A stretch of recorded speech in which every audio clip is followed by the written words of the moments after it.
दोस्तों तेहरान जो कि ईरान की राजधानी है, कैपिटल ऑफ ईरान, इसकी तस्वीरें आप देख सकते हैं। ये बहुत ही डेवलप्ड शहरों में से एक है जिसे आप देख पा रहे होंगे। यहाँ अभी तबाही मची हुई है। हालात कुछ इस कदर हो गए हैं कि कई बड़ी बड़ी बिल्डिंग्स धराशाही हो गई हैं। और ईरान इजराइल युद्ध के बीच अब तेहरान में भारत सरकार की तरफ से भी एक बड़ा आदेश जारी किया गया। वो ऑर्डर आखिर क्या है और तेहरान को लेकर अमेरिकी राष्ट्रपति डोनाल्ड ट्रंप के बयान के बाद भी अंतर्राष्ट्रीय स्तर पर खलबली मची हुई है। आइए देखते हैं ईरान इजराइल युद्ध से जुड़ी इस वक्त की 10 बड़ी खबरें। देखिए, हाल ही में अमेरिकी राष्ट्रपति डोनाल्ड ट्रंप ने यह बयान दिया था कि अब मचेगी तबाही। तो ट्रंप ने पूरा तेहरान भी खाली करने को कहा था और उधर इजराइल का कहना है कि उन्होंने तेहरान के पूरे हवाई क्षेत्र पर कंट्रोल कर लिया है। तो अभी तेहरान में दहशत का माहौल इस कदर है कि लोग घर छोड़ने को भी मजबूर हुए, महंगाई से परेशान है। ईरान की राजधानी तेहरान में हवाई हमले के डर से हजारों लाखों लोग पलायन करने लग गए हैं क्योंकि उन्हें खाने पीने की चीजों की कमी और दवाओं की कमी का डर है। इजरायली सेना की चेतावनी के बाद लोग और भी ज्यादा डरे हुए हैं। हालांकि सरकार ने तो इसे मनोवैज्ञानिक युद्ध बताया है। धमाकों की आवाजों के बीच लोग स्कूलों और मस्जिदों में शरण भी ले रहे हैं। तो देखा जाए तो बीते दिन से ही इजराइल की कार्रवाई के चलते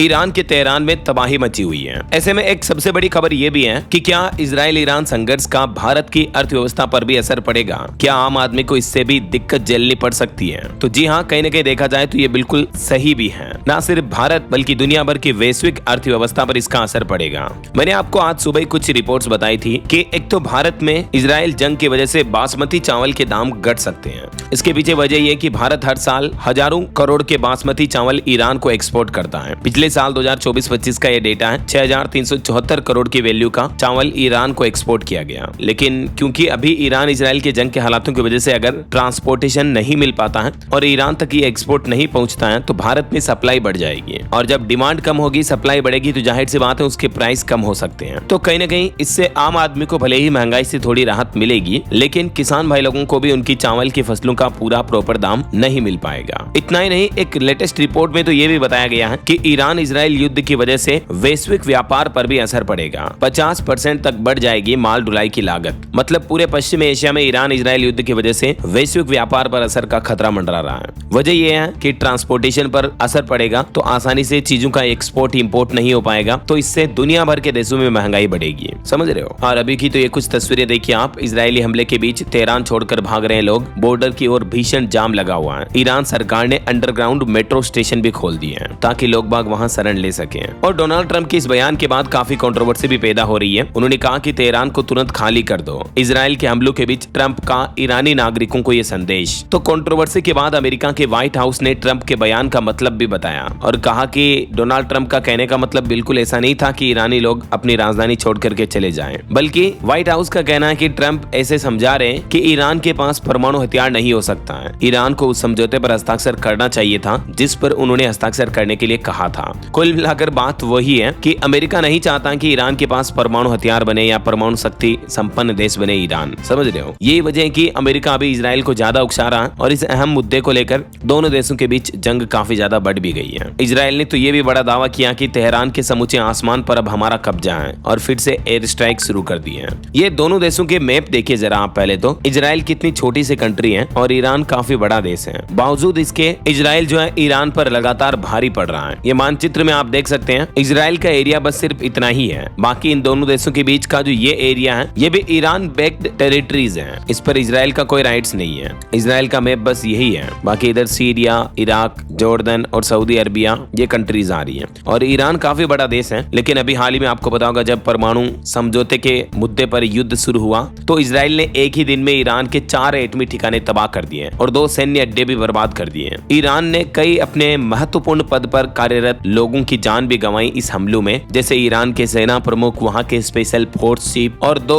परमाणु वैज्ञानिकों की भी मौत हो गई। तो देखा जाए तो अभी भी इन युद्ध के जंगी हालातों पर ईरान पर भारी पड़ता आ रहा इजराइल। इस बीच दोस्तों आज भारत सरकार की तरफ से एक बड़ा आदेश जारी किया गया। भारत ने अपने सभी नागरिकों को तुरंत तेहरान छोड़ने का आदेश दिया और तुरंत दूतावास से संपर्क करने की सलाह भी दी। दूतावास का मतलब जो ईरान में हमारी इंडियन एम्बेसी बनी हुई है वहां संपर्क करें। जो भी भारतीय लोग अभी ईरान में हैं या स्पेशली वहां की राजधानी तेहरान में हैं तो तुरंत उस इलाके को छोड़ दें, क्योंकि इजराइल के प्रधानमंत्री नेतन्याहू ने कहा कि खोमेनी की हत्या से जंग खत्म होगी। तो इजराइल अभी पूरे तेहरान को तबाह करने के मूड में है। वैसे तो लगातार 5 दिन हो चुके हैं इजराइल ईरान के बीच संघर्ष जारी है और आज तो भारत सरकार ने क्लियर मैसेज जारी किया। विदेश मंत्रालय ने कहा कि ईरान में स्थित भारतीय दूतावास ने तेहरान में रह रहे लोगों को वहां से बाहर निकलने और किसी सुरक्षित जगह पर चले जाने की सलाह दी है। अभी कुछ घंटे पहले ही तो अमेरिकी राष्ट्रपति डोनाल्ड ट्रंप ने भी तेहरान में रहने वाले सभी लोगों को तुरंत शहर खाली करने की चेतावनी दी थी, क्योंकि आज बीती रात भी इजराइल ने खूब एयर स्ट्राइक की तेहरान पर। ये तेहरान के मानचित्र में आप देख सकते हैं इन कुछ खास जगहों पर हमले किए गए और हमले भी इतने गंभीर थे कि ये तबाही की तस्वीरें आप देख सकते हैं। जो बड़ी बड़ी बिल्डिंग्स हैं धराशायी हो गई। अगर इजराइल रुका नहीं तो 1-2 दिन में पूरे शहर को मिट्टी बनाकर रख देगा। यही वजह की देख सकते हैं आप, Ministry of External Affairs Government of India की तरफ से ये स्टेटमेंट जारी किया गया।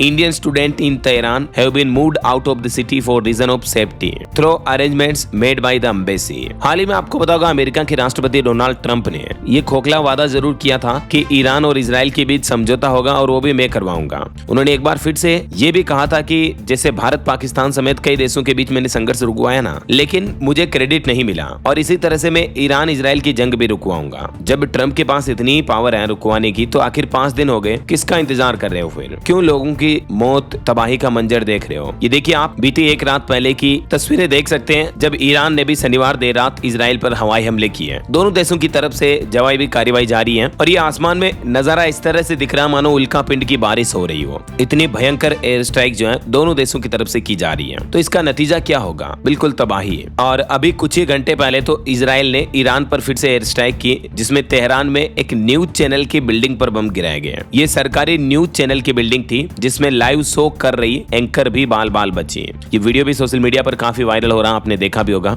घटना के समय TV anchor live show host कर रही थी, लेकिन बम धमाके में वो बाल बाल बच गई और इस वीडियो में एंकर को स्टूडियो से भागते हुए भी दिखाया गया है। पूरा मतलब लाइव न्यूज कवरेज चल रहा था। तभी इजराइल ने एयर स्ट्राइक की तेहरान पर। इधर ईरानी हमले से इजराइल में भी 3 जगहों पर 8 लोगों की जान जाने की खबर आ रही है।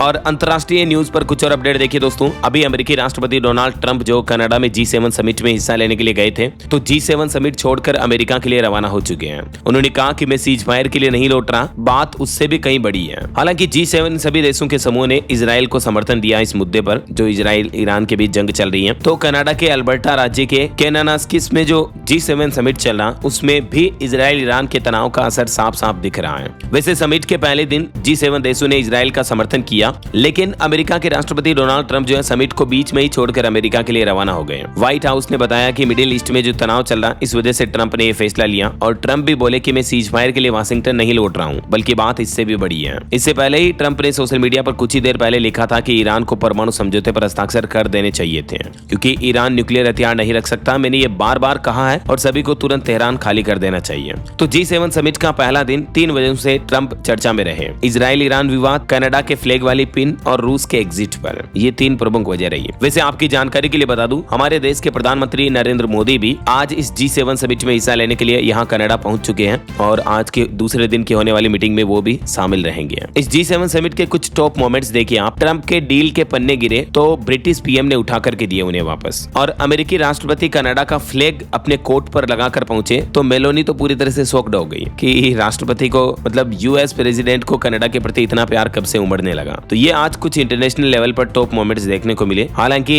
ट्रंप के अपने कोट पर ये फ्लैग लगाने के पीछे क्या छुपा इरादा हो सकता है, किस तरह से ट्रंप छुपे रुस्तम निकल सकते हैं, ये तो वक्त ही बताएगा। बाकी ये तस्वीर देख सकते हैं आप, दुनिया के 7 देश जब एक ही टेबल पर बैठे हुए नजर आए। इसे ही कहते हैं G7 समिट। पहले सेशन की राउंड टेबल बैठक हुई और इसमें कनाडा पीएम ने कहा कि America, Germany, France, Japan, United kingdom और इटली के नेता एक साथ बैठे हैं। आज दुनिया हमारी तरफ देख रही है और अगले 2 दिन इस समिट में हम खुलकर चर्चा करेंगे। देखते हैं पीएम मोदी भी जब इस समिट में पहुंचेंगे तो क्या कुछ बातें चीतें होती हैं, फैसले लिए जाते हैं। जो भी अपडेट आएंगे मैं आपको बता दूंगा। बाकी G7 समिट के दौरान अमेरिका और ब्रिटेन के बीच भी एक व्यापार समझौता हुआ। डोनाल्ड ट्रंप ने ब्रिटेन के एयर स्पेस पर पूरी टेरिफ प्लान्स वगैरह को, टेरिफ टैक्सेस को कंप्लीटली हटा दिया है। तो ये दोस्तों इजराइल ईरान के बीच संघर्ष में भारत सरकार की तरफ से जारी आदेश और कुछ अपडेट्स आपको जरूर जानने मिले होंगे। वैसे खबर है कि ईरान में जो हमारे भारतीय स्टूडेंट वगैरह फंसे हुए हैं उनको भी ईरान सुरक्षित रास्ता देगा बाहर निकलने का। जल्दी उनकी वतन वापसी होगी। और भी जुड़े रहेगा पल पल की live breaking news update, headlines news सुर्खियां देखते रहने के लिए DLS न्यूज चैनल को सब्सक्राइब करके बेल आइकन जरूर दबा देना और इस वीडियो पर एक लाइक और शेयर भी कर देना। और हाँ, आप मुझे कमेंट करके बताइए कि आप कौन से राज्य में रहते हैं। ओके, जय हिंद, जय भारत, वंदे मातरम।